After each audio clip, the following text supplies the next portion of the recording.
Welcome back. It's time for Hot Takes. I'm your host, Savannah Guida. The rules here are very simple. I'll ask a question to our two anchors, and they will get into heated arguments with each other for your viewing pleasure. Our first topic today, buzzer beaters.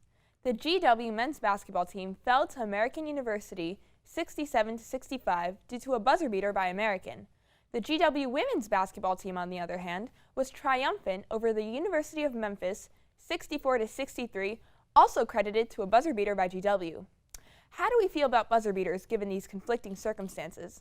Isabel, let's hear your thoughts. Well, let me just say, I was there in the flesh at the American buzzer beater game, and let me tell you, the energy in the Smith Center was astounding.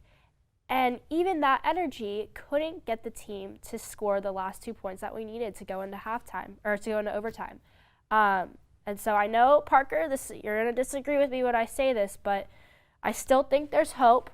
Obviously, the women's team knows how to actually win a buzzer beater, but I will say that I think there is hope for the men's team going forward. Like I said, that energy in the Smith Center really does do a lot for them, but hopefully it can carry them forward going through to these really tight games that they're ending up losing, and I definitely think that they should look to the women as an example. I'm going to agree and disagree with you. I think they should. I'm going to agree with you in the fact that they should look at the women's team. I'm going to disagree in the sense that they're not good for this. They're not good for these teams. For the men's team, I like their talent. I didn't really compliment them that well when we were talking about the men's basketball team. I really like their future in terms of their talent.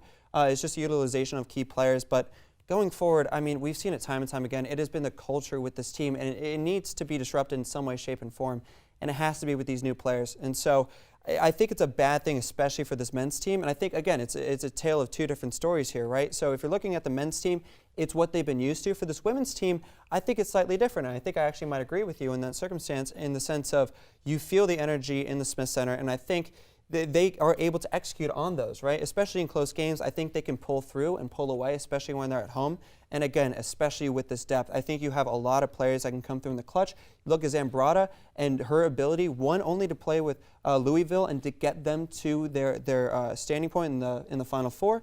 You're looking at Nila Luma. She's had a lot of experience with that, right? And so I think there's a lot of players on the women's team that can give them that success. On the men's team, they still need to prove themselves, especially with Jameer Nelson Jr. He's a freshman. There's still a lot of time with this team, and we need to make sure that they are able to implement that. So again, I will agree and disagree with you there. I think it's bad for the men's team. I think it could be good for the women's team. All right, guys, great points. I'm going to have to give this one to Parker. I like your statements about the elaborativeness of both teams, and I must say I personally don't like buzzer beaters, and I think that in terms of the men's team, they definitely should have had a much greater lead above American. The game did not have to come down to a buzzer beater, because a buzzer beater is such a toss-up. It either goes in the basket or it doesn't. So it really puts things into perspective where, you know, you have a team like GW that should have been winning that game. And then in terms of the women's team, I also do believe they should have been in a much higher place than they were. 64-63, they should have scored at least 70 points in that game. The game also did not have to come down to a buzzer beater. In their case, they got very lucky, which is great, but I think moving forward, we should see higher points on the board. Moving on to volleyball. GW Volleyball senior setter Jamison Lee has had some incredible achievements with GW Volleyball over the course of her 4-year career here in Foggy Bottom. Will the team struggle without her presence on the court next year? Parker, any ideas? Well, I'm going to preface what I say by saying she has been incredible for this team. She's been a trendsetter. You look at her assists, 173 assists. The second closest person is Bella Bowman with 79. I mean, that's absolutely ridiculous, right? And so I'm not discrediting her. I think she's fantastic. I think she's done a lot for the team. I think they're in good hands, though. You look at Skylar Aya. I think she's been doing really well for this team. You look at her kills, 383, really good for this team. You look at Patty Val. I think she's been doing really well this season. So I think you have a lot of people that can kind of step in that role, not necessarily with assists, and I think that's going to be their biggest gap going forward. But I think there's a lot of good things with this team. Now, sure, they were kind of this close to 500 team this season, but I think there's a lot of optimism, especially if they do well with recruiting. That's going to be the big thing, too, looking in the years to come. But I think there's a lot of optimism outside of the assists aspect of it. I think they're going to be good going forward. Sure, Parker. You make a lot of good points, and it's really been a pleasure to get to see this women's team really grow this season. I actually had the chance to interview Jamison, and she really does care a lot about this team and just her personal journey as a player throughout her 4 years here at GW. It really shows. Her leadership skills are amazing, and so many of the younger players really do look up to her. So I guess that's where I really do fear that her presence will be missed, because she does carry such a personal weight on the team. I definitely think that that's something that you can't replace with other players. However, like you said, I do think that there are some key players this season, like Skylar, like a lot of the younger players who are now up and coming. There were a lot of really good freshman stars that came out this season. So I definitely think, like you said, there definitely is room to improve.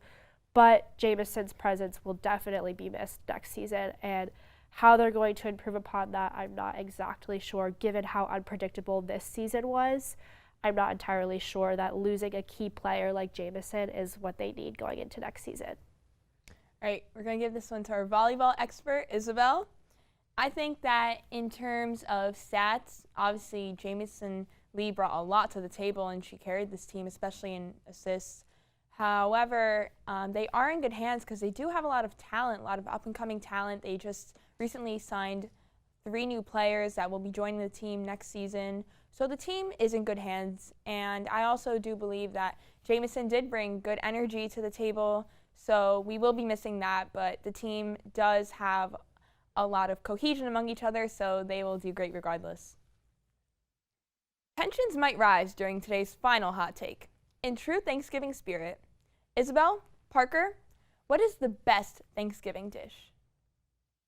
I mean, I don't think there's much of an argument here. It is stuffing. There's absolutely no argument here. Every single person, you might skip over the turkey, you might skip over the whatever else people eat, the mashed potatoes, the Brussels sprouts, all the veggies. You always have the stuffing. No matter what you want, you always get the stuffing. So I'm going to just lay that out on the table. Discussion's over.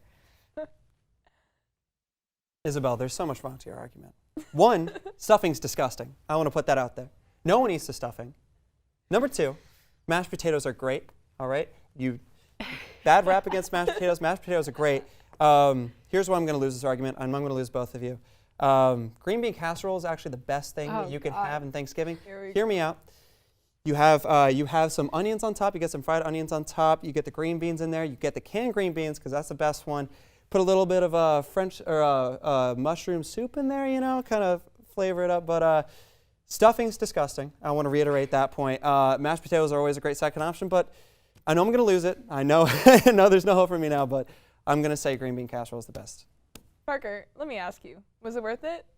Was the green bean casserole worth you losing your final hot takes before you go abroad? 100%. All right. 100%. Definitely not green bean casserole. I like stuffing. Not my favorite, but I tolerate it. I would have to say definitely mashed potatoes with my mom's homemade gravy. Yes. And my sister's creamed spinach. Ooh. Everything that everyone else cooks because I sit on the couch watching TV. Football. Yeah. So congratulations to Isabel for winning hot takes.